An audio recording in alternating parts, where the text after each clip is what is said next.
घर की बेटी दाल बराबर।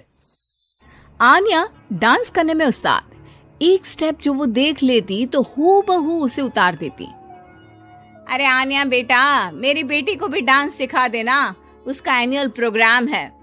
हाँ आंटी, क्यों नहीं, अब कल शाम उसको भेज देना, मैं सिखा दूंगी। हाँ हाँ, नचनिया ही बन, आस पड़ोस के लोग तुझे इस्तेमाल कर रहे हैं।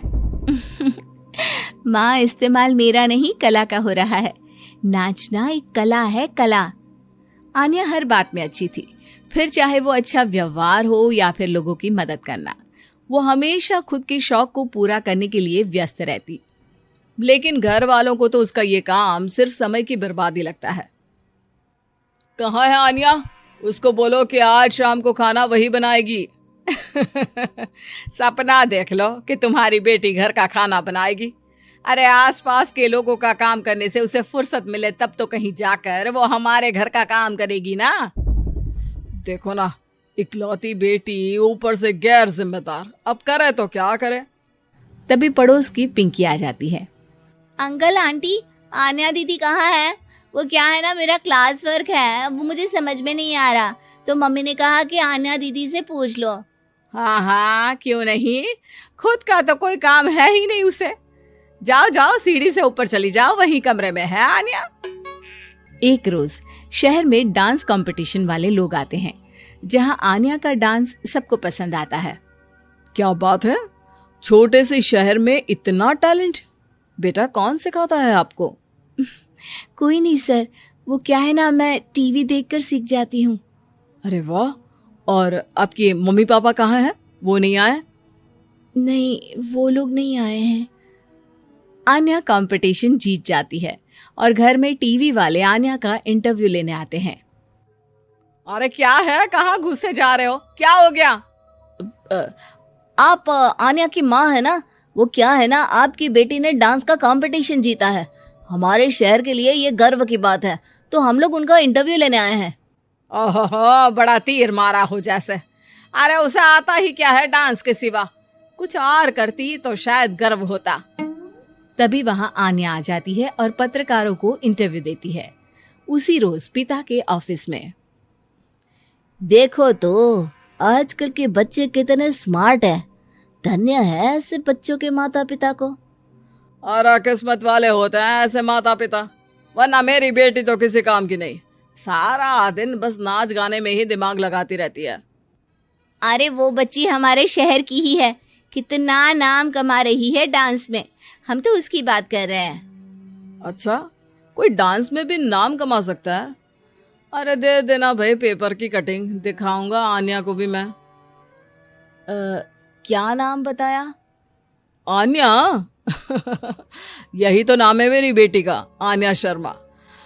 बड़े उम्मीद से रखा था कि कुछ अच्छा नाम कमाएगी, लेकिन नहीं। आजकल के बच्चों को माँ पापा की इमोशन की कदर है क्या? अरे ये देखिए, इस बच्ची का नाम भी आन्या शर्मा ही है, जो पूरे शहर का नाम रोशन कर रही है। पिता अखबार देखते हैं तो सामने बेटी की ही फोटो रहती है। लेकिन ये क्या, जिस फोटो को देखकर हर कोई गर्व कर रहा था, पिता को उस पे कुछ भी खास दिखाई नहीं देता।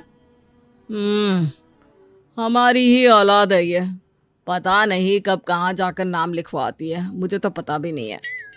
अरे शर्मा जी, जरा मिलवा दीजिए ना अपनी बच्ची से, मैं अपनी बेटी को भी ऐसा ही बनाना चाहती हूँ। मेरी बेटी को कुछ टिप्स दे देगी करियर को लेकर। अच्छा, ये दिन आ गया आपकी बेटी के, ले आइए कभी भी, लेकिन बाद में अफसोस ना करिएगा। सभी को आन्या के पिता की बात पर हैरानी होती है कि इतनी टैलेंटेड लड़की के माता पिता आखिर उससे चाहते क्या है। पिता घर आते हैं और माँ से कहते हैं, पता है तुम्हारी लड़की क्या कर रही है, या फिर ऐसे ही व्यस्त रहोगी हमेशा? अरे पता है मुझे, पर आपको कैसे पता चला? अरे कुछ पत्रकार आए थे, पता नहीं कहाँ कौन सा कंपटीशन जीत कर आई है। नजर रखा करो उस पर। तभी वहां पड़ोसन आ जाती है, जो पति पत्नी दोनों ही डॉक्टर होते हैं। नमस्ते भाभी, बधाई हो आपको आन्या की कामयाबी की। भाई भगवान बेटी दे तो ऐसी। कहाँ है वो? सच में आपको ऐसा लगता है कि भगवान ऐसी बेटी दे? तो ले जाइए ना अपने साथ, रखिए 2-4 दिन, खुद ही पता चल जाएगा। और नहीं तो क्या, सारा दिन करती क्या है, कहाँ रहती है, हमें तो कुछ पता नहीं होता, ना बताती है ना पूछती है। खैर देखिए, वो वक्त अब गया जब माता पिता बनकर बच्चों की परवरिश की जाती थी। अब तो बच्चों को साथ बिठाकर बात करना जरूरी है। वो क्या कहते हैं, बच्चे के दोस्त बने। तो क्या आप दोनों अपनी बेटी के दोस्त हैं? हाँ, बस अब यही बाकी रह गया था। खैर बताइए, क्या काम है आपको? वो क्या है ना, मैं और मेरे पति दोनों को ही इमरजेंसी कॉल आ गई है अस्पताल से। मेरी बेटी आन्या की अच्छी दोस्त है, तो मैं क्या उसे आन्या के पास छोड़ दूं अगर वो फ्री है तो?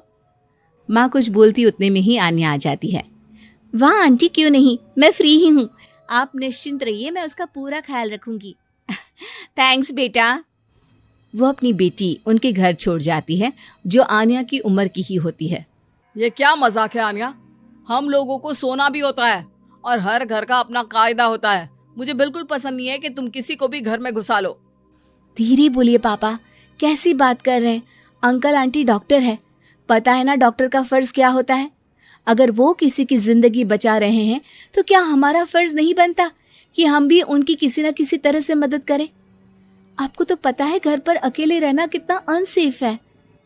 हाँ, तो दुनिया को सेफ करने का जिम्मा तू नहीं ले रखा है? अरे बहुत महंगे अस्पताल के डॉक्टर हैं वो लोग, खूब पैसा मिलता होगा, लेकिन ये नहीं कि मेड रख ले। क्या कहती आन्या, कैसे माँ पिता को समझाती कि किसी की मदद करना कोई बुरी बात नहीं है। खैर कुछ महीनों बाद आधी रात को माँ जोर जोर से चिल्लाकर आन्या के कमरे में जाती है। बेटा बेटा आन्या, पापा के सीने में दर्द हो रहा है, बेटा कुछ कर। हाँ माँ, मैं डॉक्टर को फोन करती हूँ। आन्या डॉक्टर को फोन करती है, लेकिन माँ डॉक्टर को तो आने में काफी वक्त लग जाएगा, मैं पिंकी के पापा को बुला लाऊं? अरे वो नहीं आएंगे बेटा, वो लोग बहुत बड़े डॉक्टर हैं और हम लोगों के पास इतने पैसे भी नहीं है। माँ, मैंने डांस कंपटीशन में जो पैसे जीते थे वो है मेरे पास, आप चिंता ना करें, बस पापा का इलाज करवा ले।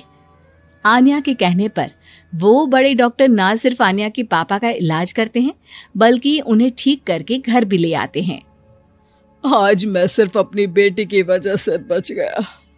भगवान सबको ऐसी बेटी दे।